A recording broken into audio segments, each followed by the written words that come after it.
আমরা নূরের জন্য আকাঙ্ক্ষী, নূর চাইতে হবে কার কাছে? রাসূল নূরের জন্য দোয়া করতেন প্রতিদিন 5 বার। কয়বার? 5 বার। যখন তিনি ঘর থেকে বের হতেন, নামাজের দিকে যেতেন, তখন তিনি নূরের জন্য দোয়া করতেন। তিনি পড়তেন আল্লাহুম্মা, পড়েন আল্লাহুম্মা ইজআল ফি কলবি নূরা وفي عيني نورا وفي سمعي نورا وفي بصري نورا وفي عظمي نورا وفي مخي نورا اللهم اجعل نورا من فوقي ومن تحتي وعن يميني وعن شمالي اللهم هب لي نورا هب لي نورا هب لي نورا اللهم اجعل نورا في قبري يا ارحم الراحمين। রাসূল দোয়া করতেন, হে আল্লাহ আমার কলিজায় নূর দেন, আমার মগজে নূর দেন, হাতে পায়ে নূর দেন, আমার অস্থি মজ্জায় নূর দেন, প্রত্যেকটি অঙ্গ প্রত্যঙ্গে নূর দেন। উপর থেকে নূর দেন, নিচ থেকে দেন, ডান থেকে দেন, বাম থেকে দেন, সামনে থেকে দেন, পিছন থেকে দেন। হে আল্লাহ আমাকে শুধু নূর দেন। আর যেই দিন আমি এই দুনিয়া ছেড়ে কবরে চলে যাব, আমার কবরটাকে আপনি নূর দিয়ে ভরপুর করে দিয়ে, বলেন না আমিন। কি নিয়ে যাবেন কবরে? কি নিয়ে যাবেন? নূর। যাকে আল্লাহ নূর দিবে না, ফামালাহু মিন নূর, সে কোনদিন নূর পাবে না। ঠিক না ঠিক? নূরের মালিক কে? নূরের মালিক আল্লাহ। এই জন্য নূর এক বচন। অন্ধকার আসে শয়তান থেকে, যে সন্তান হলো বহু বচন। যখনই আল্লাহ নূরের কথা বলেছেন, নূরুন নূরুন আলা নূর বলেছেন, আর জুলুমাত বলেছেন। আল্লাহু ওয়ালিয়ুল্লাযীনা আমানু ইউখরিজুহুম মিনাজ যুলুমাতি ইলান নূর ওয়াল্লাযীনা কাফারু আউলিয়াউহুমুত তাগুত ইউখরিজুনাহুম মিনান নূরি ইলাল যুলুমাত উলাইকা আসহাবুন নারি হুম ফিহা খালিদুন। কার কথা? আপনারা খুব মরে গেছেন দেখি। আল্লাহু আকবার, আল্লাহু আকবার, জোরে বলেন আল্লাহু আকবার। ওই মেয়ের থেকে শিক্ষা নিতে পারেন না? কি নাম মেয়েটার? হ্যাঁ, ওরা জানে না কি নাম? কে বেশ কয়েকটা নোংরা ছেলে তাকে ধরতে আসছিল, সে কি বলছে? কি বলছে? আল্লাহু আকবার। তাকে হেফাজত করে দিয়েছেন কে? সারা দুনিয়াতে আল্লাহ তাকে পরিচিত করে দিয়েছেন। ঠিক না ঠিক? জোরে বলেন আল্লাহু আকবার। আল্লাহ ছাড়া বাঁচানোর মালিক আর কেউ নাই। আমাদের এই ঠাকুরগাঁয়ে এত ফসল বাড়িয়ে দিয়েছেন কে? ঠাকুরগাঁয়ে এত সমৃদ্ধি দান করেছেন কে? এত কিছু ঠাকুরগাঁয়ে হচ্ছে, আলহামদুলিল্লাহ বলেন। ধান, চাল, তারপরে ভুট্টা। ভুট্টা খান তো আপনারা? রাসূলের প্রিয় খাবার কিন্তু ভুট্টা। প্রত্যেক দিন সকালে তিনি ভুট্টা খাইতেন। ভুট্টার খই, ভুট্টার কি, যেটাকে আপনারা কি বলেন জানি, কর্ন না, পপকর্ন? হ্যাঁ, আপনাদের ভাষায় কি বলেন? খই, খই, খই। ধান নষ্ট খই, দই, দুধ নষ্ট দই। আসলে নষ্ট হয় না, এগুলো আরো ভালো হয়। সকাল বেলায় যদি এই ভুট্টার খই খান, গ্যাস কোনোদিন পেটে জায়গা বাঁধবে না, পেটটা পরিষ্কার থাকবে। রাসূল সাল্লাল্লাহু আলাইহি ওয়াসাল্লাম নামাজের পরে, ফজরের পরে নিজের একটা কাঠের বাক্স ছিল, ওটার ভিতরে এই খই নিতেন। খই নিয়ে সবাই একসাথে খাইতেন। আমরা যেমন খাই, মুড়ি খাই, ঠিক কিনা? এই কোষের ভিতরে একজনের মুড়ি থাকে, সবাই সেখান থেকে লোয়া লোয়া খায়। আমরা নূর চাই। নূর চান তো? নূর চান? নূর কোত্থেকে আসে? জোরে বলেন। আল্লাহ নূর যখন থাকবে না, সারা পৃথিবী কি হয়ে যাবে? অন্ধকার হয়ে যাবে। আশতাকাল আরদু বিনূরি রাব্বিহা। কোরআন শরীফে আল্লাহ বলছেন, কিয়ামতের আগে আল্লাহ সমস্ত বাতিগুলো নিভিয়ে দিবেন, সূর্য নিষ্প্রভ হয়ে যাবে। কারণ আল্লাহর এক হাতে 7 আকাশ থাকবে। সুবহানাল্লাহ। এক হাতে 7 আকাশ, সূর্য, চাঁদ সব মুতবিয়াতুন কাতাইয়িল সিজিল্লিল কুতুব। কিতাব যেরকম আমরা হাতে রাখি, আল্লাহ আকাশ এবং মাটিকে এরকম হাতের ভিতরে নিয়ে নেবেন। সুবহানাল্লাহ। কিছুই থাকবে না তখন। আশতাকাতিল আরদু মিন নূরি রাব্বিহা। আল্লাহ আরশ থেকে নেমে আসবেন জমিনের মধ্যে, রাসূল সাল্লাল্লাহু আলাইহি ওয়াসাল্লামকে সুপারিশের জন্য লাগাবেন সমস্ত লোকেরা। কিয়ামতের ময়দানে মানুষ পেরেশান হয়ে ঘুরতে থাকবে। কিয়ামত হবে 120 বছরে। যেমন দুনিয়া সৃষ্টি হয়েছে 6 দিনে, কিন্তু মানুষ সৃষ্টি হয়েছে 120 বছর। সিংহার ফুক চলবে 120 বছর। কয় বছর? 40 বছর সিংহা ফুক হবে। প্রত্যেক মানুষ মনে করবে তার ঘরের ভিতরে সিংহা বাজছে। ইসরাফিল আলাইহিস সালাম যখনই রাসূল দুনিয়াতে এসেছেন, তখনই তিনি মুখে সিংহা নিয়ে দাঁড়িয়ে আছেন। কারণ রাসূল সাল্লাল্লাহু আলাইহি ওয়াসাল্লাম হলো কিয়ামতের প্রথম আলামত। রাসূল বলছেন, আনা ওয়া সাআহাতাইন, আমি আর কিয়ামত হলো এরকম পারস্পরিক বন্ধুর মতো। রাসূল সাল্লাল্লাহু আলাইহি ওয়াসাল্লাম কিয়ামতের প্রথম নিদর্শন। তিনার পরে আর কোন নবী আসবেন না। তিনার পরে কিয়ামত করে দিবেন কে? তবে আমরা কিয়ামতের এখনো অনেক দূরে আছি, কিন্তু আল্লাহ বলছেন নারাহু কারিবা, তোমরা অনেক কাছে আছো, কিন্তু শুনতে সেটা টের পাও না। কারণ আমাদের সময় আর আল্লাহর সময়ের সাথে কোনো মিল নাই। আমাদের একদিন আর আল্লাহর হলো মাত্র 1.5 ঘন্টা। কয় ঘন্টা? দুনিয়ার 1000 বছর সমান আল্লাহর একদিন। তাহলে আমরা যদি কেউ 1000 বছর বাঁচতে চাই, তাহলে 1000 বছর বাঁচলে আল্লাহর কয় দিন? একদিন। যেমন নূহ আলাইহিস সালাম বেঁচে ছিলেন 1250 বছর, তিনি একদিনের চেয়ে 2 ঘন্টা বেশি বেঁচে ছিলেন। আর 500 বছর হলো 12 ঘন্টা, 250 বছর হলো 2.5 ঘন্টা। কথা বুঝেন তো? আর 2.5 ঘন্টার অর্ধেক কত? 2.5 ঘন্টার অর্ধেক 120 বছর, 1.5 ঘন্টা। এত সংক্ষিপ্ত জীবন। আমাদেরকে যখন আল্লাহ জিজ্ঞেস করবেন কামলা বিস্তুম, আমরা বলবো লাবিস্তু ইয়াওমান আও বা'দা ইয়াওম। আমরা দিনের কিছু অংশ ছিলাম। ইয়াওমান নাকারা, নাকারা লিতানকির, তানকিল লিতাকলিল। আমরা বলবো আমরা দিনের সামান্য সময় পৃথিবীতে ছিলাম। কত সময় ছিলাম আমরা নিজেই টের পাই না। ঠিক না ঠিক? কত মানুষ ছিল এই দুনিয়াতে, এখন আর কেউ। এই যে আপনাদের এই ঠাকুর গা, কোন ঠাকুরের নামে এটা গা হয়েছে বলেন তো? কোন ঠাকুর? আপনারা জানেন না কোন ঠাকুরের নাম? নিশ্চয়ই একজন বড় ঠাকুর ছিলেন যিনি এখানে। হ্যাঁ, তুমি হাত উঠাইছো কেন? বলতে পারবা নাকি? এমনি হাত উঠায় পোলাপা। ঠাকুর, ওই ঠাকুর এখন দুনিয়ায় নাই। আমরা সবাই যাচ্ছি। কোথায় যাচ্ছি? কোথায় যাচ্ছি? আল্লাহর কাছে যাচ্ছি, কবরে চলে যাচ্ছি। কি অবস্থায় যাব সেটাই হলো বড় ব্যাপার। আল্লাহ রাব্বুল আলামিন কোরআন হাদিস দিয়েছেন আমাদের জীবনকে পরিশুদ্ধ করার জন্য। যারা এগুলো মানবে তারা জান্নাতি হয়ে যাবে। তারা দুনিয়াতেও নূর পাবে, মৃত্যুর পরেও নূর পাবে। আর যারা এগুলো মানবে না, দুনিয়াও অন্ধকার, আখিরাতও অন্ধকার। সেজন্য আল্লাহ বলছেন আল্লাহু ওয়ালিয়ুল্লাযীনা আমানু, যারা ঈমান এনেছে তাদের ওলিকে আল্লাহ, তাদের ওলি ইউখরিজুহুম মিনাজ যুলুমাতি ইলান, আল্লাহ তাদেরকে অন্ধকার থেকে আলোর দিকে নিয়ে যায়। আমরা আল্লাহর উপর ঈমান এনেছি, আমরা ঈমান এনেছি, আমরা পড়েছি লা ইলাহা মুহাম্মাদুর রাসূলুল্লাহ সাল্লাল্লাহু। কোন মুমিন কাউকে ধোঁকা দিতে পারে? কোন মুমিন কারো আমানত নষ্ট করতে পারে? রাসূল বলেছেন ইযা দাইয়াতিল আমানা ফান্তাযিরুস সাআ, যখন দেখবা আমানত নষ্ট হয়ে যাচ্ছে। আমানত কি? সবচেয়ে বড় আমানত হলো লা ইলাহা মুহাম্মাদুর। 2 নম্বর আমানত হলো পিতামাতার খেদমত করা। 3 নম্বর আমানত হলো প্রতিবেশীর সাথে ভালো ব্যবহার করা।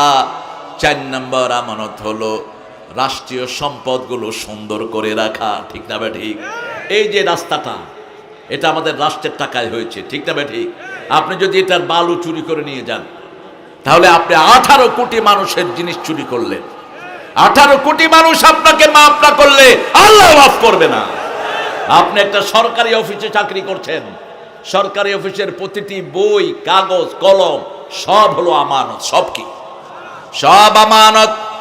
আপনি যখন বাড়ি আসলেন, সরকারি খাতা নিয়ে আসছেন পকেটে করে, এরকম লোক বোধহয় নাই। হ্যাঁ, সরকারি অফিসের এই যে ম্যাপগুলো হয়, এক একটা কলমের দাম হলো 1200, 1500, 1800, 2000, 2500 টাকা। আমি দেখেছি এক বাসায় গিয়ে দেখি যে পোলাপান ওই কলম দিয়ে ড্র করছে। বললাম যে এই বাচ্চারা এই কলম পাইছো কোথায়? কয় আব্বা অফিস থেকে নিয়ে আসছে। বাপকে বললাম এই কলম কে দিয়েছে আপনাকে? কয় কেউ দেয় নেই, আমি অফিসের বস, আমি নিয়ে আসছি। আমি বললাম 16 কোটি জনগণ মাফ না করলে তোরে আল্লাহ মাফ করবে না। কেন? তুই জনগণের সম্পদ চুরি করেছিস, ঠিক না বেঠে? কত বড় তোর বুকের পাটা, তুই কেন এই সম্পদ চুরি করেছিস? সূরা আনামের ভিতরে আল্লাহ রাব্বুল আলামিন বলছেন, ইউহমিলুনা আওজারহুম আলা যুহুরিহিম, যা কিছু চুরি করবা সব ঘাড়ে উঠিয়ে দিবেন কে? আল্লাহ রাব্বুল আলামিন সব ঘাড়ে উঠিয়ে দিবেন, পালানোর কোনো জায়গা থাকবে না।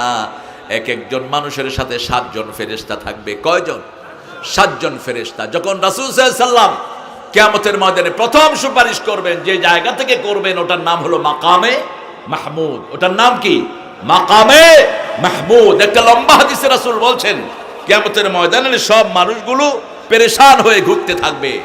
Suddenly they will go to the Adam আলাইহিস সালাম, তারা চলে যাবে আদম আলাইহিস সালামের কাছে। ও আওয়ার ফাদার, আমাদের প্রথম পিতা, আজকের দিনে আমাদের জন্য একটু সুপারিশ আপনি করেন, আমরা খুব বিপদে আছি। তিনি বলেছেন, don't go to near this tree, I have mistaken it. এই গাছের কাছে যেও না, আই হ্যাভ ফরগটেন, আমি ভুলে গেছি, আমি ভুলে গিয়ে ওই গাছের কাছে চলে গেছি। আল্লাহ গাছের কাছে যেতে নিষেধ করেছেন কেন? ওই গাছটা খেলে পেশাব পায়খানা হয়, আর জান্নাতে পেশাব পায়খানার কোনো জায়গা, কথা বলেন না কেন? পেশাব পায়খানার জায়গা কোথায়? কোথায়? এই দুনিয়া। এই জন্য আমরা যখন ঘর থেকে বের হই, কোন পা দিয়ে বের হই? বাম পা। কোন পা? আবার পায়খানা ঢুকতে কোন পা? বাম পা। ঘরে ঢুকতে কোন পা? ডান পা। ঘরে ঢুকতেও বাম পা। এগুলো হিসাবও করে না। খবরদার, ঘরে কখনো বাম পা দিয়ে ঢুকবেন না, ডান পা দিয়ে ঢুকবেন। আর ঢুকার সময়, ঢুকার আগে বলবেন, আসসালামু আলাইকুম ওয়া রাহমাতুল্লাহি ওয়া বারাকাতুহু। আপনার ঘরকে বরকত দিয়ে ভরে দিবেন কে? আর যদি ডান পা দিয়ে না ঢুকেন, আপনার সাথে শয়তান ঢুকবে, আপনার সাথে জিন ঢুকবে। আপনি যত বড় আল্লামা হন, আপনার সাথে এরা ঢুকবে, আপনার বাচ্চাদেরকে নষ্ট করবে, আপনার পরিবারকে তছনছ করে দিবে। যারা বাথরুমে দোয়া পড়ে ঢুকে না, মুহাদারাতুল জিন, সব সময় বাথরুমের ভিতরে, পেশাব পায়খানার ভিতরে খারাপ জিন থাকে, বাজে জিন থাকে, চরিত্রহীন জিন থাকে। যখনই মানুষ সেখানে বিনা দোয়ায় ঢুকে পড়ে, এই জিন তার পরিবার নষ্ট করে দেয়, তাকে নষ্ট করে দেয়। একজন সাহাবী দোয়া ছাড়া ঢুকেছেন বাথরুমে, তাকে গলা চিপে মেরে ফেলেছে জিনেরা। আমরা এটাকে যেন সহজ ভাবে না নেই। ঘরের সাথেই পায়খানা সারাক্ষণ খোলা, এরকম ঘর আছে না নাই? Attached bathroom. অ্যাটাচ কি? বাথরুম। আপনার পেটে তো বাথরুম আছে, এই জন্য অ্যাটাচ লাগিয়ে নিয়েছে। ওটাকে দূরে রাখবেন, সবসময় লক করে রাখবেন। আর ঢুকে রাখে বলবেন, আল্লাহুম্মা ইন্নী আউযু বিকা মিনাল খুবসি ওয়াল খাবাইস। যে কোনো দোয়া পড়লেই আপনার শরীরে নূর দিবেন কে? দোয়া আছে যেখানে বরকত আছে, দোয়া আছে যেখানে ঈমান আছে, সব চলে যাবে আদম আলাইহিস সালামের কাছে। তিনি পাঠাবেন ইব্রাহিম নূহ আলাইহিস সালামের কাছে। তিনি বলবেন, আমার ছেলে যখন নৌকায় উঠতেছিল, আমার যখন নৌকা ভাসছিল, ছেলে পাহাড়ে, জুতি পাহাড়ে, 4 ছেলে ছিল আমার। কয় ছেলে? হাম, সাম, ইয়াফেস, কেনান। এই 4 ছেলে। 3 ছেলে আমার সাথে নৌকায় উঠেছে, কিন্তু কেনান আমার উপর ঈমান আনে নাই। কেনান আমাকে বিশ্বাস করে, সে উঠেছে পাহাড়ে। যখন ঢেউ বাড়তে লাগলো, আমি দেখছি কেনান ডুবে যাচ্ছে। আমি বললাম, ওর কাম্মানা, আমাদের সাথে নৌকায় আসো। আমি কেঁদে উঠলাম, ইন্না ইবনি মিন আহলি, হে আল্লাহ, আমার ছেলেটা আমার পরিবার। আল্লাহ বললেন, লাইসা মিন আহলিক, যে কোরআন পড়ে নাই, যে কিতাব পড়ে নাই, নবীর উপর ঈমান আনে নাই, সে নবীর পরিবার হতে পারে? এখন এখানে আমরা সবাই এক পরিবার, ঠিক না? বা ঠিক? আমরা পড়েছি লা ইলাহা ইল্লাল্লাহু মুহাম্মাদুর রাসূলুল্লাহ সাল্লাল্লাহু। মডেল মসজিদগুলো হয়েছে অত্যন্ত নান্দনিক। আমি পরামর্শ দিয়েছি আমাদের প্রিয় শাহজাহান খান ভাইয়ের মাধ্যমে, প্রেসিডিয়াম মেম্বার। আমি বলেছি, আমাদের সবচেয়ে লম্বা সময়ের প্রধানমন্ত্রীকে বলে দেন, ওনার আব্বা ইসলামী ফাউন্ডেশন করেছেন, উনি যদি নামাজটা ফরজ করে দেয়, বাংলাদেশের আর কোনো সমস্যাই থাকবে না। ঠিক না? ঠিক। নামাজ যদি ফরজ হয়, কোনো ছেলে মেয়ে ইফতিজিংয়ের শিকার হবে না, কোন চোর চুরি করবে না, কোন গাঁজাখোর গাঁজা খাবে না। কার কথা? কার কথা? কোন সূরা? সূরা ইউনূস। আল্লাহ বলছেন, আতলু মা উহিয়া ইলাইক আকিমিস সালাত ইন্নাস সালাতা তানহা আনিল ফাহশাই ওয়াল মুনকার ওয়া লাযিকরুল্লাহি আকবার। আল্লাহ বলছেন ও নবী আপনি কোরআন তেলাওয়াত করেন, আপনার কাছে ওহী করেছি যা আপনি তেলাওয়াত করেন, নামাজ কায়েম করেন। নামাজ কায়েম করলে ইসলাম বিরোধিতা নোংরামি কাজ বন্ধ হয়ে যাবে, নামাজ এগুলো বন্ধ করে দেয়। সুবহানাল্লাহ। এক ছেলে এক মেয়েকে গিয়ে প্রপোজ করেছে, হে মেয়ে আমি তোমাকে ভালোবাসি। আমাদের ঠাকুরগাঁয়ে অবশ্য এগুলো হয় না, ঠাকুরগাঁয়ের মানুষ খুবই ভালো। এখন তো এগুলি কুত্তা বিলাইয়ের মতো রাস্তাঘাটে ছড়িয়ে গেছে। হ্যাঁ, রাস্তায় বসে থাকে, এই এই এই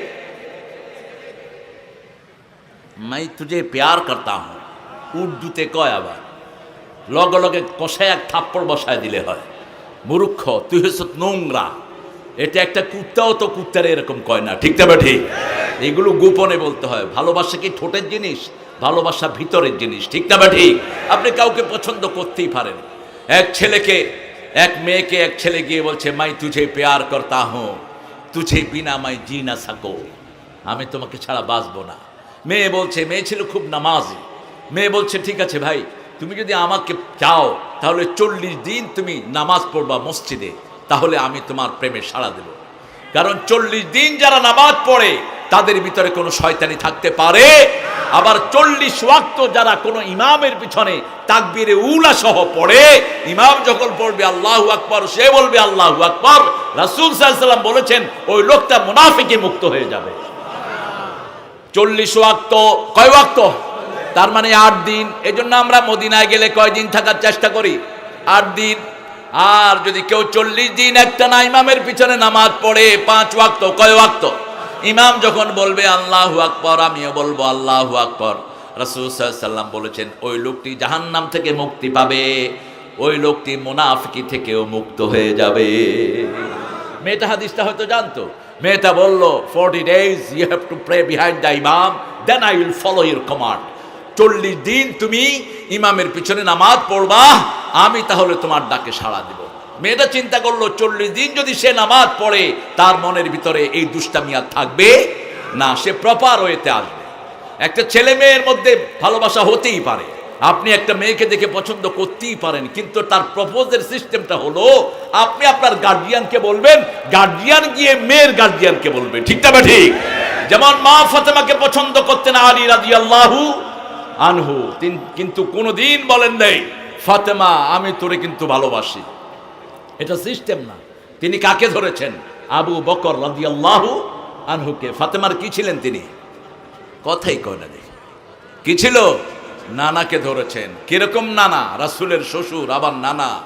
কিরকম পণ্ডিত তিনি ছিলেন, উম্মতের মধ্যে প্রথম ব্যক্তি তিনি। রাসূল সাল্লাল্লাহু আলাইহি ওয়াসাল্লাম বলতেন ইরহামালা উম্মতি ও উম্মতে আবু বকর, তোমরা হে আল্লাহ আমার উপর রহম করেন আমার উম্মতের উপর, আর আবু বকরের উম্মতের উপর রহম করেন। সুবহানাল্লাহ। আমরা রাসূলের উম্মত, আবু বকরেরও উম্মত। তিনি আবু বকর রাদিয়াল্লাহু আনহুর কাছে গিয়ে বললেন, আবু বকর রাদিয়াল্লাহু আনহু রাসূল সাল্লাল্লাহু আলাইহি ওয়াসাল্লামের কাছে গিয়ে বললেন, ইয়া রাসূলুল্লাহ সাল্লাল্লাহু, আপনার মেয়ে ফাতেমা বিশ্ব সুন্দরী, বিশ্ব নারী, বিশ্ব জ্ঞানী। সাইয়েদনা ফাতেমাতুজ জোহরা তিনি জান্নাতের ফুল ছিলেন। সুবহানাল্লাহ বলি। তিনার 2 ছেলেও জান্নাতের ইমাম ছিলেন। আল্লাহু আকবার। পুরা পরিবারটাই জান্নাতি, ঠিক না ঠিক? তিনি যখন প্রপোজ হলেন, সারা আরব থেকে তার প্রপোজাল আসছিল। রাসূল সাল্লাল্লাহু আলাইহি ওয়াসাল্লামকে গিয়ে আবু বকর বললেন, হে আল্লাহর হাবিব, আপনার চাচাতো ভাই আলী বড় বেশি জ্ঞানী, বড় বেশি যোদ্ধা, কিন্তু আনা মদিনাতুল ইলমি আলিয়ুন বাবুহা, এটা হাদিস নয়, এটা শিয়াদের কথা। আনা মদিনাতুল ইলমি, আমি ইলমের শহর, ওটার দরজা হলো আলী, এটা মিথ্যা কথা। ইলমের শহর হলেন মুহাম্মদ, আর ওই মুহাম্মদ সাল্লাল্লাহু আলাইহি ওয়াসাল্লামের দরজা হলেন আবু বকর। কারণ রাসূলের পরেই উম্মতের মধ্যে সর্বশ্রেষ্ঠ কে? কথা বলেন না কেন? রাসূল আবু বকর রাদিয়াল্লাহু পিছনে 17 ওয়াক্ত নামাজ পড়েছেন। কয় ওয়াক্ত? 17 ওয়াক্ত নামাজ ইমামতি করেছেন আবু বকর সিদ্দিক রাদিয়াল্লাহু। এই জন্য রাসূলের পরেই খলিফা হয়েছেন আবু বকর সিদ্দিক রাদিয়াল্লাহু আনহু। রাসূল সাল্লাল্লাহু আলাইহি ওয়াসাল্লাম যখন প্রপোজাল শুনলেন, তিনি ডাইরেক্ট ফাতেমাকে গিয়ে বললেন না, ফাতেমা তোমার জন্য জামাই ঠিক করছি, বিয়ে করবা আর নইলে তোমার জবাই করে দেবো। যেটা আমাদের দেশের অনেক মুরব্বীরা করেন, ইসলামিক লোকেরা করেন না? কথা বল না কেন? মেয়েদের যেন কোনো সেই নাই, সব রুচি হলো ছেলেদের। ছেলেরা দেখবে, আবার ছেলে দেখার সময় বাপকে নিয়ে যায়, ভাইকে নিয়ে যায়, তখন দেখা যায় যে ছেলের বিয়ের জন্য প্রপোজাল হয়েছে ছেলে বিয়ে না করে বাপ বিয়ে করে বয়ে রয়েছে। কথা কন না কেন? তো বাপের কি বিয়ে শখ নাই? আপনি বাপকে নিয়ে যান কেন? ছেলে মেয়েকে যখন দেখতে হবে, মেয়ে ছেলেকে দেখবে, ছেলে মেয়েকে দেখবে। আর মেয়ের সাথে ছেলের সাথে যাবে কে? মেয়ের মা এবং বোন, নিরাপদ। আপনি 14 গোষ্ঠী নিয়ে দেখার কোন সিস্টেম ইসলামে নাই। রাসূল দেখার কথা কেন বলেছেন? দেখলে দুজনের মধ্যে যে কোনো একটা জিনিস ভালো লেগে সম্পর্কটা গভীর হবে। ঠিক না? ঠিক। ফ্যামিলি যত গভীর হবে অপরাধ তত কমবে। আমাদের দেশে ফ্যামিলি গভীর, সেই জন্য এখনো কুত্তা বিলাইয়ের মতো রাস্তাঘাটে অপকর্ম হয় না। আমেরিকা, ইংল্যান্ডে ফ্যামিলি টাইপ গভীর নয়, এই জন্য রাস্তায় কুত্তার মতো বিভিন্ন অপকর্ম হয়। আপনি গেলে দেখবেন রাস্তাঘাটে হাবিজাবি হচ্ছে।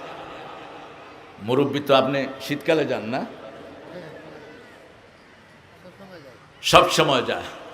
কি নোংরা পোশাক! আমাদের দেশ থেকে এক লোক শীতকালে গেছে আমেরিকা। আমেরিকার পুরানো 13টা স্টেটে খুব শীত পড়ে, প্রচন্ড শীত, প্রচন্ড গরম, যেটা মূল আমেরিকা। যেমন এটার ভিতরে আছে নিউ ইয়র্ক, তারপরে মিশিগান, তারপরে ওদিকে আছে আপনার ওয়াশিংটন ডিসি, জর্জিয়া, তারপরে দেলোয়ার, আরও যে সমস্ত 13টা স্টেট। তো সেখানে তিনি শীতকালে গিয়েছেন, গিয়ে বলছেন সুবহানাল্লাহ, আমেরিকার মেয়েরা কি সুন্দর পর্দা করে, কি সুন্দর পর্দা, কোনো মেয়েকে দেখা যায় না। যখন আস্তে আস্তে শীত চলে গেল, এখন ওই মুরব্বীকে নাউজুবিল্লাহ, নাউজুবিল্লাহ, নাউজুবিল্লাহ, নাউজুবিল্লাহ, কোথায় আসলাম, কোথায় আসলাম, পর্দা গেল কই? তো ওনার ছেলে ওনাকে বলল, আব্বা আপনি ঘরে বসে ইচ্ছা মতো নাউজুবিল্লাহ কয়ে নেন, কারণ এই চিত্রই থাকবে সেখানে। আর ওদের তো আখেরাত বলতে কিছুই নাই। অধিকাংশ মানুষগুলো আখেরাতকে বিশ্বাস করে না। ঠিক না ঠিক? আমাদের আখেরাত আছে, আর যাদের আখেরাত আছে যারা চুরি করে না, মিথ্যা কথা বলে না, বিবির উপর হাত তোলে না, মানুষের হক নষ্ট করে না। কারণ সে জানে কার সামনে দাঁড়াতে হবে। কার সামনে? ইয়াউমা ইয়াকুমুন নাসু লিরাব্বিল আলামিন। প্রত্যেকটি মানুষ আল্লাহর সামনে দাঁড়াবে। রাসূল সাল্লাল্লাহু আলাইহি ওয়াসাল্লাম মা ফাতেমার জন্য কথা বললেন, ও ফাতেমা, আমার প্রিয় একজন সাহাবী, খুব জ্ঞানী মানুষ তিনি। তার কবিতার বই, এত বড় কবিতার বই এখনো আমাদের আলেমে কামেলের মধ্যে পড়ানো হয়। দেওয়ানে আলী, আলী রাদিয়াল্লাহু আনহু সাহসী যুবক, সে তোমাকে পছন্দ করেছে, বিয়ে করার জন্য তুমি রায় দাও। মা ফাতেমাতুজ জোহরা ছিলেন বিশ্বজ্ঞানী, বিশ্ব সুন্দরী। তিনি 2 দিন পরে জানালেন, আব্বা আপনি যেখানে পছন্দ করেছেন আমিও সেখানে পছন্দ করি। আরো আস্তে কন্যা সুবহানাল্লাহ। বিবাহ হয়ে গেল। এটা হলো সিস্টেম। এটা কি সিস্টেম? ওই যে মেয়েটার কথা বলেছি, 40 দিন পরে ওই ছেলে আবার আসছে। এখন মেয়ে চিন্তা করলো ব্যাপারটা কি, এই 40 দিন পরে আবার আসলো, কি নামাজ কি পড়ে নেই? মেয়ে বললো আরো 40 দিন পড়ে আসো। কয় তুমি আর 40 দিন করে লাভ কি? আমি নামাজ পড়ছি, ওযু করি নেই একদিনও।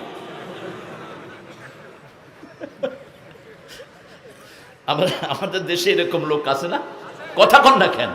ওযু তো জানেই না, আর ওযু করতে গিয়ে পানি ফালাইতে ফালাইতে শয়তানের ভাই হয়ে মসজিদে ঢুকে। অপচয়কারীরা কার ভাই? রাসূল বলেছেন, সাগরে থাকলেও পানির অপচয় করো না।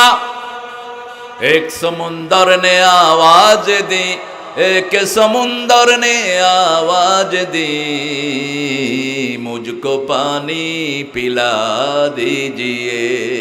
সাগর ডেকে ডেকে বলছে আমাকে পানি পান করাও। নোনা পানিতে তৃষ্ণা মিটি না, মিষ্টি পানিতে তৃষ্ণা মিটে। সাগরের বুকেও মিষ্টি পানির নদী রেখে দিয়েছেন কে? মারাজাল বাহরাইন ইয়ালতাকিয়ান বাইনাহুমা বারযাখুন লা ইয়াবগিয়ান ফাবিআইয়ি আলাই রাব্বিকুমা তুকাযযিবান। 2টি সাগর প্রবাহমান, মধ্যখানে পর্দা রেখে দিয়েছেন কে? আজকের বড় বড় সাগরগুলোতে বিজ্ঞানীরা, পানি বিজ্ঞানীরা আবিষ্কার করছে আটলান্টিকের ভিতরে 2700 মাইল দৈর্ঘ্য, 2700 মাইল দৈর্ঘ্য আর 700 মাইল প্রস্থ মিষ্টি পানির নদী তারা পেয়েছে। এরকম শুধু একটা সাগরে নয়, সবগুলো সাগরের ভিতরে মিষ্টি পানি দান করেছেন কে? আমাদের নদীর মিষ্টি পানিগুলো কোথায় যায়? কোথায় যায়? সাগরে যায়। এই সাগর থেকে এগুলোকে পরিষ্কার করে আবার আমাদের নদীগুলোকে ঢুকায়া দেন কে? নোনা পানি এগুলোকে নোনা করতে পারে না, আবার এই মিষ্টি পানির মিষ্টতা নোনা পানি ছাড়াতে পারে সবগুলো হুকুম মানছে কার? সাইয়েদনা নূহ আলাইহিস সালাম বলবেন, এখন আজকে আল্লাহ আমার সাথে কি করেন আমি জানি না, তোমরা চলে যাও ইব্রাহিম আলাইহিস সালামের কাছে। ইব্রাহিম আলাইহিস সালাম বললেন, আমি তাওরিয়া করেছি, কৌশল করেছি, কোন নবী মিথ্যুক ছিলেন না। কোন নবীকে কেউ যদি বলে মিথ্যুক, তার ঈমান থাকবে না। পৃথিবীর সর্বশ্রেষ্ঠ মানুষ ছিলেন সব নবীরা, সুবহানাল্লাহ। পৃথিবীর সর্বশ্রেষ্ঠ পরিবারে সব নবীদেরকে পাঠিয়েছেন কে? নবীদের চরিত্রে সার্টিফিকেট দান করেছেন কে? যেই নবী যেই আমলে এসেছেন, ওনার চেয়ে বড় জ্ঞানী আর কেউ ছিল? কিন্তু তিনারা যখনই নিজেকে জ্ঞানী বলেছেন, শিক্ষা দিয়েছেন কে?